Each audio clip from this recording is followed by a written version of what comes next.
नमस्कार, सुस्वागतम, वेलकम। मैं निधि शिमाली आपके अपने इस YouTube चैनल में आप सभी का स्वागत करती हूँ। आज मैं आपके सामने मीन राशि वालों का सितंबर माह का मासिक राशिफल लेकर उपस्थित हुई हूँ। इस माह में कुछ विशेष व्रत और त्योहार भी आ रहे हैं, तो उसके बारे में थोड़ा सा मैं आपको डिटेल देना चाहती हूँ। 9 सितंबर को हरतालिका तीज का व्रत किया जाएगा। वहीं 10 सितंबर को गणेश चतुर्थी का पर्व आ रहा है, जो कि पूरे भारतवर्ष में विशेष रूप से महाराष्ट्र में इसकी धूम बहुत अधिक रहती है। 16 सितंबर को बाबा रामदेव जयंती मनाई जाएगी। दूर दूर से भक्तजन बाबा के दर्शन करने के लिए इस समय आते हैं। बाबा के दरबार में बहुत भक्तजनों की धूम रहती है, तो ये दिन भक्तजनों के लिए विशेष महत्व का रहता है। 19 सितंबर को अनंत चतुर्दशी का पर्व बहुत ही धूमधाम से मनाया जाएगा। तो ये विशेष पर्व और त्योहार थे जो कि इस माह में आने वाले हैं। तो अब हम आगे बढ़ जाते हैं और जान लेते हैं कि ग्रहों की स्थिति कैसी रहने वाली है, क्योंकि ग्रहों की स्थिति पर ही मासिक राशिफल डिपेंड करता है। तो पहले ग्रहों की स्थिति के बारे में जानना आवश्यक है। वैसे भी सितंबर माह में 5-5 ग्रह राशि परिवर्तन करने जा रहे हैं, तो देखते हैं कि कौन कौन से ग्रह हैं और क्या परिणाम आपकी राशि पर इसका पड़ने वाला है। तो शुक्र और मंगल जो कि सबसे पहले 6 सितंबर को राशि परिवर्तन करने जा रहे हैं। शुक्र जो कि कन्या राशि में नीच के होकर विराजमान हो रहे हैं, वे 6 सितंबर को कन्या राशि से तुला राशि में स्वग्रही होकर विराजमान हो जाएंगे। स्वग्रही होने के बाद शुक्र के अच्छे रिजल्ट आपको देखने को मिलेंगे। मंगल ग्रह जो कि वर्तमान में सिंह राशि में विराजमान है और 6 सितंबर को वे अपनी अति मित्र सिंह राशि से कन्या राशि जो कि उनकी सम राशि है उसमें प्रवेश कर जाएंगे। 14 सितंबर को इस माह का सबसे बड़ा राशि परिवर्तन होने जा रहा है। गुरु जो कि अब तक कुंभ राशि जो कि उनकी मित्र राशि थी उसमें विराजमान थे और 14 सितंबर को वे कुंभ राशि से मकर राशि में पश्चिमगामी होंगे, शनि के साथ में युति करेंगे, वक्री होंगे और वहां पर वे नीच के होकर विराजमान हो जाएंगे। तो गुरु के काफी नेगेटिव रिजल्ट मीन राशि वालों को देखने को मिलेंगे, क्योंकि गुरु आपके राशि स्वामी है, लग्नेश है, इसीलिए इनके रिजल्ट आपको थोड़े से प्रभावित ज्यादा करेंगे।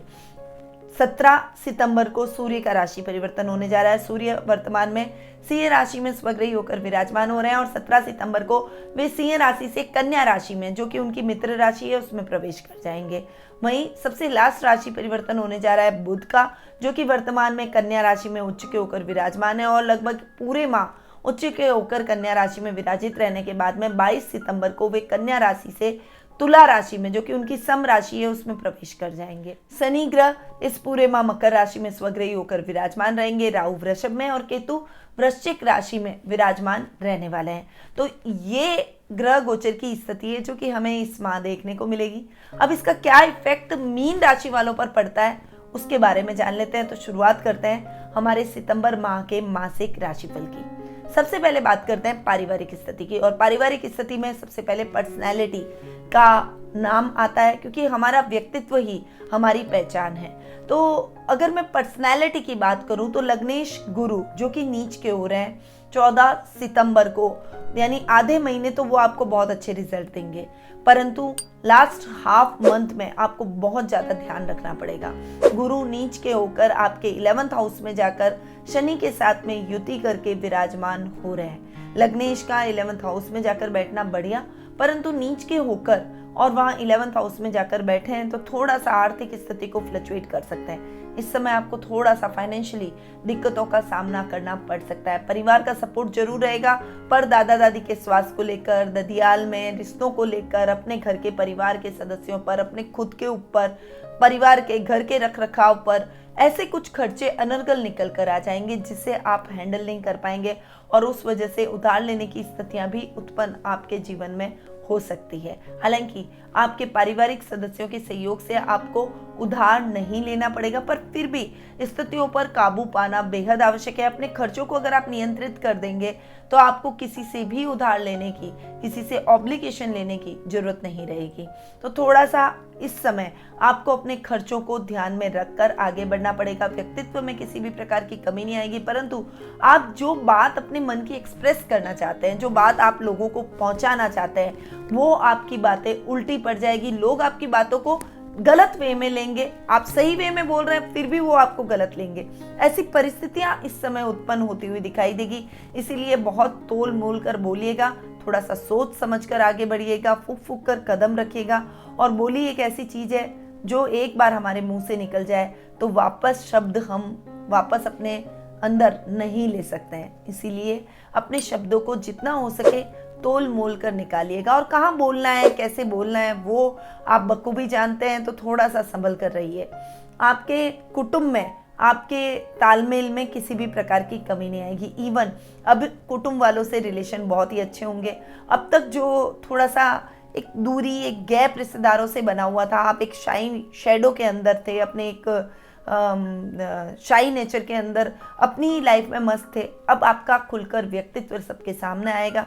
कुटुंब में आपके रिलेशन बहुत ही अच्छे होंगे, लोगों की हेल्प करने में आप आगे आएंगे, एक सामाजिक मान सम्मान को बढ़ाते हुए दिखाई देंगे। अपनी एक अलग सकारात्मक छवि आप अपने रिश्तेदारों के बीच में रखेंगे, जिससे आपके मान सम्मान में और अधिक वृद्धि होगी। सामाजिक रूप से आपको एक पॉजिटिव छवि के रूप में, पॉजिटिव व्यक्तित्व के रूप में देखा जाएगा। इस समय आपको रिश्तेदारों से अच्छे लाभ की संभावनाएं भी आपके अपने कार्य में देखने को मिल सकती है। इसीलिए आप अपने फैमिली मेंबर्स, अपने रिलेटिव्स की हेल्प अपने कार्यों को पूर्ण करने में ले सकते हैं और बेझिझक ले सकते हैं।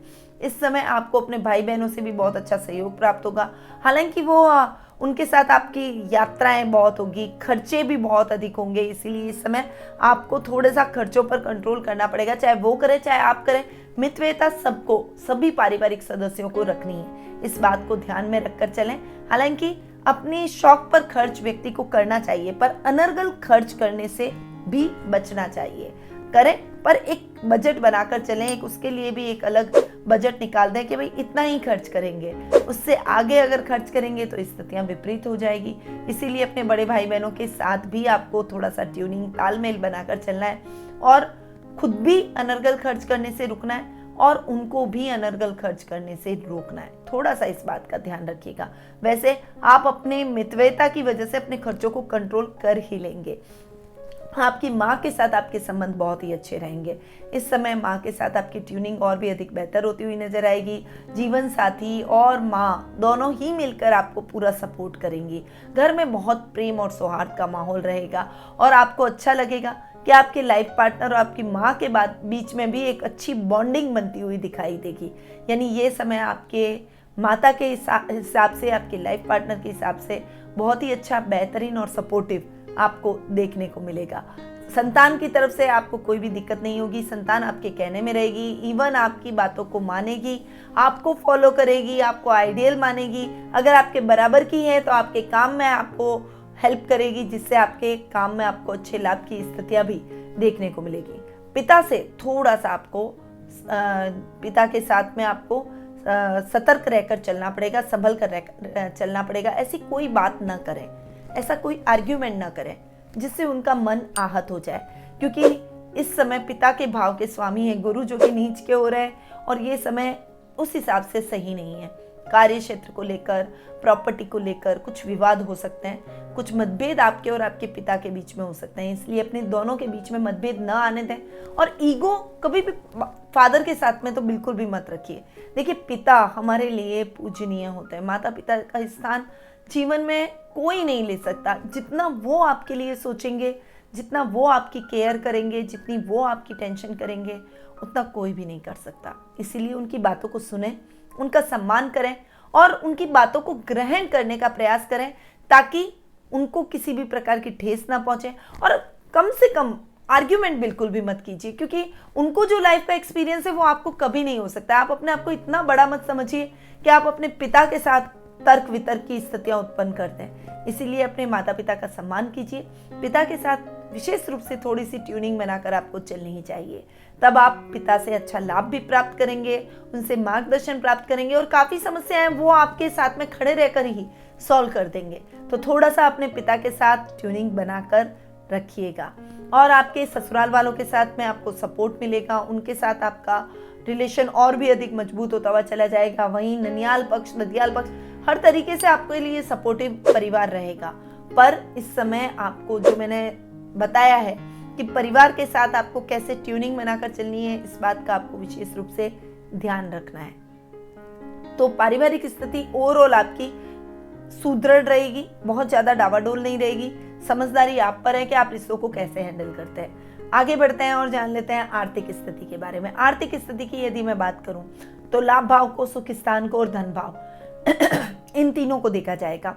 लाभेश शनि जो कि स्वग्रही हो रहे हैं, लाभ भाव में बैठ रहे हैं, गुरु भी नीच के होकर बैठ रहे हैं। तो नीच का जब कोई ग्रह आकर बैठता है, गुरु वैसे भी जिस जगह बैठते हैं उसकी स्थान हानि करते हैं, नीच के हैं तो उस घर को और बेटर करेंगे। तो आर्थिक स्थिति को थोड़ा ठीक करेंगे, फाइनेंशियल कंडीशन को थोड़ा सा ठीक करेंगे, आपके जीवन में मितव्ययता आएगी, कर्ज लेने की समस्याओं से आपको मुक्ति मिल जाएगी। मितव्ययता तो आपको रखनी ही पड़ेगी, परंतु आप जितना संभल कर, सोच समझकर, सावधानी से अपने जीवन में आगे बढ़ेंगे उतना ही आप अपने लाइफ में उन्नति करेंगे, अपने प्रोफेशन में उन्नति करेंगे, रिश्तों में उन्नति करेंगे। और व्यक्ति हर जगह से कमाता है। आप सोचेंगे रिश्तों से कैसे कमाता है? रिश्तों से प्यार, माधुर्य, सम्मान, इज्जत, समर्पण, ये सब कमाता है। तो आपका विपरीत समय में आपका परिवार ही आपके साथ खड़ा रहता है, ये आप हमेशा ध्यान रखिएगा। मित्र सोच समझकर बनाने चाहिए। बाकी सब चीज़ों में आप सोचें, पर रिश्तों में कभी भी बहुत ज़्यादा थिंकिंग करना, बहुत ज़्यादा सेल्फिश हो जाना, ये ठीक नहीं है। आपको आर्थिक स्थिति के तौर पर ये महीना बहुत ज़्यादा परेशान नहीं करेगा, इवन सुखों में भी वृद्धि होगी।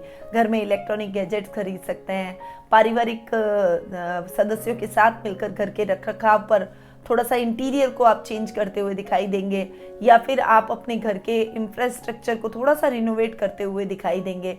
तो थोड़ा सा आप इस समय अपने परिवार पर, अपने घर के सुख सुविधाओं पर खर्च कर सकते हैं, परंतु उसके लिए भी आप अपना बजट डिसाइड करके आगे बढ़ेंगे, जिससे आपको किसी भी प्रकार की समस्या फाइनेंशियली नहीं होगी।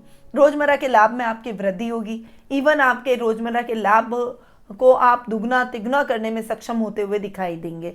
यानी ये समय आर्थिक दृष्टि से आपके लिए बहुत ही सपोर्टिव है। इसीलिए इस समय आप शेयर मार्केट में इन्वेस्टमेंट कर सकते हैं, ट्रेडिंग जैसे काम कर सकते हैं, लॉटरी में इन्वेस्टमेंट करने के इच्छुक हैं तो उसमें आप इन्वेस्टमेंट कर सकते हैं। ऐसे सभी कार्यों में आपको सफलता हासिल होगी, क्योंकि राहु आपके थर्ड हाउस में बैठे हैं। तो ये सभी कार्य आपके लिए सफलतापूर्वक संपन्न हो जाएंगे और अच्छा लाभ भी आपको दिलवाएंगे। तो फाइनेंशियली आप हमेशा इस महीने साउंड रहने वाले हैं, कोई दिक्कत आपको इस महीने फाइनेंशियली नहीं आएगी।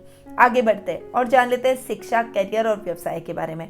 शिक्षा की यदि मैं बात करूं तो विद्यार्थी वर्ग के लिए ये समय बहुत ही संभल कर, सोच समझकर आगे बढ़ने का है। बच्चे जो पढ़ाई में थोड़ा सा कंसंट्रेशन बढ़ाना चाहते हैं, उनको थोड़ा सा अपने कंसंट्रेशन को बढ़ाने के लिए प्रयास करने चाहिए और अपना मन उद्वेलित ना करें।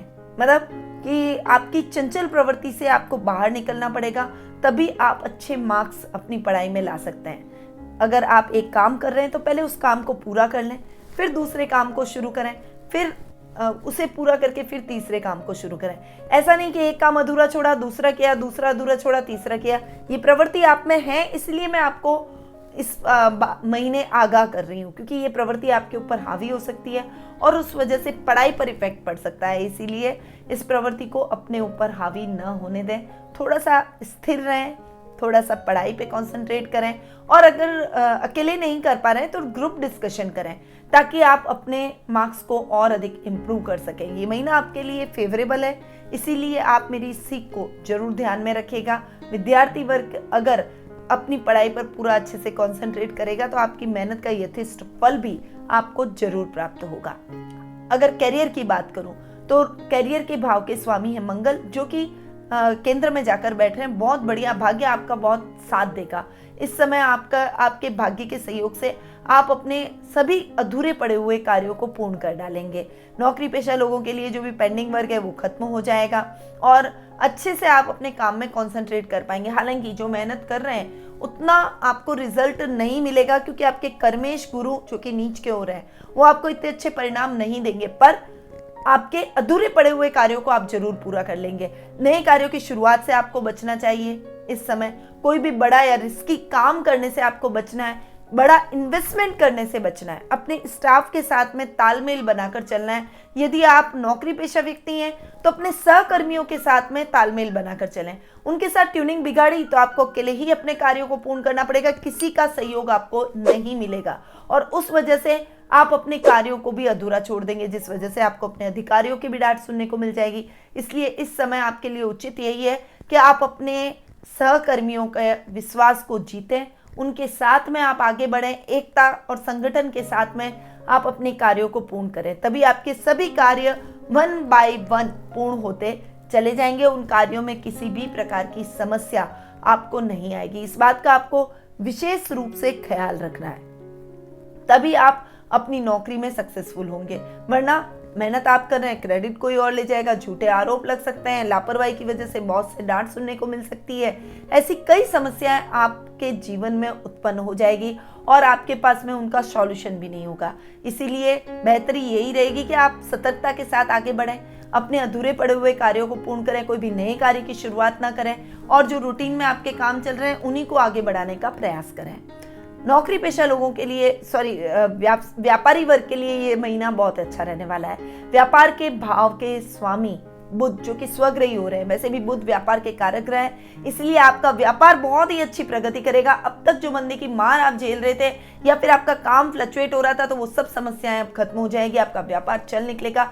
22 सितंबर तक बुध आपके सप्तम भाव में बैठने वाले हैं, इसीलिए कोई भी महत्वपूर्ण कार्य करना है, कोई भी महत्वपूर्ण डिसीजन लेना है, कोई अपने काम को एक्सटेंड करने की प्लानिंग कर रहे हैं, कुछ काम को बढ़ाने की प्लानिंग कर रहे हैं, अपने स्टाफ का एक्सटेंशन कर रहे हैं, ऑफिस में कुछ रिनोवेशन कर रहे हैं, तो आपको 22 सितंबर से पहले कर देना है। उसके बाद में बुध अष्टम में जा रहे हैं, तो वो आपको उस समय बहुत यात्राएं कराएंगे, घुमाएंगे फिराएंगे बहुत, और आपके कामों में भी फ्लक्चुएशन की स्थिति आ जाएगी। इसीलिए महत्वपूर्ण डिसीजन जो भी लेना है वो आप अपने 22 सितंबर से पहले ले लें और अपने कार्यों में बहुत कंसंट्रेशन से आगे बढ़ें। आपके काम निर्विघ्न पूर्ण होंगे और डेफिनेटली पूर्ण होंगे। कुछ बड़े प्रोजेक्ट भी आपको मिल सकते हैं जो अकाउंटिंग से रिलेटेड कार्य संभालते हैं, जो किसी कंपनी में सीए हैं या फिर आपका खुद का कोई सीए की प्रैक्टिस आप कर रहे हैं, तो इन सभी क्षेत्रों में आपको सफलता जरूर प्राप्त होगी। आपका काम बहुत अच्छी ग्रोथ करेगा, आपका नाम और अधिक बढ़ेगा, आपका फेम और प्रसिद्धि बढ़ती हुई दिखाई देगी। तो थोड़ा सा आपको इस समय मेहनत अच्छी करनी पड़ेगी, तो रिजल्ट आपको अपने मन मुताबिक जरूर देखने को मिलेंगे। यानी व्यावसायिक वर्ग के लिए, व्यापारी वर्ग के लिए ये महीना बहुत ही अच्छा रहने वाला है। अब हम आगे बढ़ते हैं और जान लेते हैं जीवन साथी और प्रेम प्रसंगों के बारे में। देखिए, जीवन साथी और प्रेम प्रसंगों की यदि मैं बात करूं तो ये महीना उस तरीके से मैरिटल लाइफ के हिसाब से, लव रिलेशनशिप के हिसाब से भी बहुत अच्छा रहेगा। आपकी बॉन्डिंग और अधिक बेहतर होगी। यदि आप विवाह के बंधन में बंधना चाहते हैं और अपने लिए लाइफ पार्टनर ढूंढ रहे हैं, तो वो अकाउंटिंग के फील्ड से हो सकता है, सीए सीएस हो सकता है, कोई मल्टीनेशनल कंपनी में हो सकता है, आईटी फील्ड से हो सकता है, इसीलिए आप बैंकिंग सेक्टर से हो सकता है। तो ऐसे फील्ड से आप अपने लाइफ पार्टनर की तलाश कर सकते हैं। आपको अपने लिए एक अच्छा लाइफ पार्टनर जरूर मिल जाएगा। यदि आप दाम्पत्य सूत्र में बंधे हुए हैं, यदि आपके लाइफ पार्टनर का सपोर्ट आपको है, तो उनका सपोर्ट और अधिक बढ़ाइए। वो आपको बहुत ज़्यादा सपोर्ट करेंगे। उनसे सलाह लेकर अपने कार्यों को पूर्ण कीजिए। वो आपके कार्यों में आपकी मदद करेंगे और उनकी इंटेलिजेंसी, उनकी सलाह आपके जरूर काम आएगी। आप अपने सब कार्य क्षेत्र में आगे बढ़ते हुए, अपनी समस्याओं को खत्म करते हुए लक्ष्य को प्राप्त जरूर कर पाएंगे। लाइफ पार्टनर का फिजिकली, मॉरली, मेंटली हर तरीके से सपोर्ट रहेगा। इवन कुछ अच्छे पल भी आप एक दूसरे के साथ बिताते हुए दिखाई देंगे। ये समय आपके लिए बहुत ही यादगार और बेहतरीन रहेगा। एक दूसरे के प्रति सम्मान महसूस करना, एक दूसरे के प्रति आदर भाव रखना, एक दूसरे की इज्जत करना, एक दूसरे की भावनाओं का सम्मान करना, ये सभी परिस्थितियां आपके जीवन में आपके माधुर्य को बढ़ाएगी, आपकी बॉन्डिंग को और अधिक मजबूत करेगी। लव रिलेशनशिप में भी ऐसा ही कुछ आपको देखने को मिलेगा। इस समय आप थोड़ा सा सीरियस रिलेशनशिप की तरफ बढ़ते हुए दिखाई देंगे और अगर आपका पार्टनर अच्छा है, आपके प्रति लॉयल है, तो आपको बढ़ना ही चाहिए। ये समय आपके लिए बहुत ही उचित है। आप उन्हें प्रपोज कर सकते हैं, कुछ सरप्राइज दे सकते हैं और सरप्राइज देकर प्रपोज कर सकते हैं। वो आपके प्रपोजल को नहीं ठुकराएंगे। तो ये समय आपके दाम्पत्य जीवन की मधुरता के भाव को बढ़ाएगा, लव रिलेशनशिप की बॉन्डिंग को और अधिक मजबूत करेगा। अब हम आगे बढ़ते हैं और जान लेते हैं स्वास्थ्य के बारे में। स्वास्थ्य की यदि मैं बात करूं तो रोग भाव के स्वामी सूर्य जो कि अपने ही घर में स्वग्रही होकर बैठ रहे हैं, बाद में भी सूर्य अपने से एक घर आगे जा रहे हैं। यानी नेत्र संबंधी विकारों से यदि आप परेशान थे, हार्ट से रिलेटेड कोई डिजीज आपको हो रखी है, त्वचा से रिलेटेड कोई प्रॉब्लम अगर आपको चल रही है, तो उन सभी मरीजों के लिए ये समय बहुत ही अच्छा है। अच्छी खुशखबरी वाला ये समय है, क्योंकि आपको अपने रोगों में कमी महसूस होगी। आप स्वास्थ्य लाभ प्राप्त करेंगे और आपकी समस्याएं थोड़ी सी कम होती हुई दिखाई देगी। इसके लिए आपको भी एफर्ट्स डालने पड़ेंगे। जो भी आप कर सकते हैं फिजिकली, मेंटली, जो भी आप कर सकते हैं, अपने आप को हेल्दी रखें। मॉर्निंग वॉक, योगा, मेडिटेशन, प्राणायाम, इन सभी चीज़ों को अपने जीवन में आपको उतारना ही है। और आपके रोग के हिसाब से आपको जो विशेष रूप से हिदायत दे रखी है मेडिसिन की या फिजिकली कुछ भी एक्सरसाइज करने की, तो उनको आपको अपने रूटीन में जरूर उतारना है, जिससे आप जल्दी ही स्वास्थ्य लाभ प्राप्त करते हुए दिखाई देंगे। ये समय आपके लिए बहुत ही अच्छा है, रोगों को काटने वाला समय है, यानी स्वास्थ्य को उत्तम करने वाला समय है। इसीलिए इस समय का सदुपयोग कीजिए। और अगर आपका स्वास्थ्य उत्तम है तो सुबह रोज सूर्य देव को अर्घ दीजिए, मेडिटेशन कीजिए, आदित्य हृदय स्तोत्र का पाठ कीजिए, ताकि आप और अधिक स्ट्रांग हो सकें फिजिकली और आपके जीवन में स्वास्थ्य संबंधी कोई भी समस्या उत्पन्न न हो। तो ये था मीन राशि वालों का सितंबर माह का मासिक राशिफल। अब बढ़ते हैं आगे और जान लेते हैं उपाय के बारे में। उपाय मीन राशि वालों को क्या करने चाहिए? देखिए, अगर मैं उपाय की बात करूं तो आपके लग्नेश सबसे ज्यादा आपको परेशान कर रहे हैं। गुरु का इफेक्ट आपकी कुंडली पर बहुत अधिक है। कर्म भाव के भी स्वामी हैं और गुरु आपके लग्नेश भी हैं और दोनों स्थानों को खराब कर रहे हैं। तो इस समय आपको मस्ट रोज आपको पीली चीजों का गुरुवार के दिन दान करना है और रोज विष्णु सहस्त्र नाम का पाठ करना है। गुरुवार के दिन सत्यनारायण की कथा आपको अपने घर में अपने परिवार के साथ में बैठकर करनी है। घर के आसपास केले का वृक्ष ढूंढना है या फिर घर के अंदर आपको केले का वृक्ष लगाना है और उसके नीचे घी का दीपक लगाकर गुरुवार के दिन उसके नीचे बैठकर अगर आप सत्यनारायण की कथा करें तो वो और भी अच्छा। पीले वस्त्र गुरुवार के दिन जरूर धारण करें और कृष्ण भगवान के मंदिर जाएं, वहां पर उनको पीली पोशाक भेंट करें। यह उपाय आपको गुरुवार से गुरुवार जरूर करना है और रोज विष्णु सहस्त्र नाम का पाठ करना बिल्कुल भी मत भूलिए। गुरु आपके लग्नेश हैं, इसीलिए अपने लग्नेश को ठीक करने के लिए जो भी आप कर सकें आपको करना ही चाहिए और ये उपाय आपके लिए बहुत जरूरी है। आपको इन उपायों को जरूर अपनाना है, जिससे आपका कर्म भाव भी प्रभावित ना हो, आपकी पर्सनैलिटी प्रभावित ना हो और इससे आपके काम बाधित ना हो और नुकसान की स्थितियां आपको न देखनी पड़े। ऐसे ही कई उपाय मैं सोशल मीडिया के माध्यम से भी आपको रोज देती हूँ। तो अगर आप मेरे फेसबुक अकाउंट को, ट्विटर अकाउंट को, इंस्टाग्राम अकाउंट को या लिंक्डइन अकाउंट को फॉलो करना चाहते हैं तो उसके डिस्क्रिप्शन में लिंक दिए गए हैं, वहां जाकर आप हमारे इन सोशल मीडिया अकाउंट से जुड़ सकते हैं। और यदि आप घर बैठे ही कुंडली विश्लेषण का लाभ मुझसे प्राप्त करना चाहते हैं तो स्क्रीन पे दिए गए नंबरों पर संपर्क करके अपना अपॉइंटमेंट बुक करवा सकते हैं। टेलीफोनिक के अपॉइंटमेंट के जरिए मैं आपकी कुंडली का एनालिसिस करूंगी और आपके प्रश्नों का उत्तर दूंगी और आपको सही रेमेडीज भी दूंगी। अब मैं अपनी वाणी को यहीं विराम देती हूँ। स्वस्थ रहिए, व्यस्त रहिए, मस्त रहिए और हमेशा मुस्कुराते रहिए। जय श्री राधे कृष्णा।